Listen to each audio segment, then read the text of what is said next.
vieša informacija kenkia pastangoms išlaisvinti Lietuvos piliečius.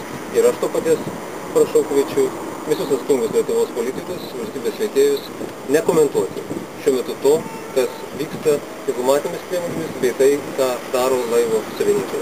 Mūsų vyriausybės pozicija tai, kad mes nesidarėme nei su pagrobėjais, nei su teroristais, nei dėl išpirkos. Tačiau diplomatinėmis priemonėmis su savo partneriais kontaktuojame su Nigerijos valdžia ir prisidėsim visais įmanomais diplomatiniais būdais, jog Lietuvos piliečiai būtų sveiki ir saugus ir išlaisvinti. O prašoma šiuo metu yra tikrai suprasti šios situacijos jautrumą. Žinoma, artimieji jaudinasi, tai yra visiškai suprantama, bet turėčiau pasidžiaugti, kad artimieji išlaiko rimti, skirtingai nuo kai kurių kitų žmonių.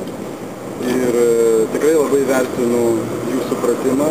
Džiaugiuosi, kad mūsų darbuotojai turi būtent tokius artimuosius, kurie tikrai supranta šio darbo specifiką ir mūsų jūrininkai yra labai patyrę.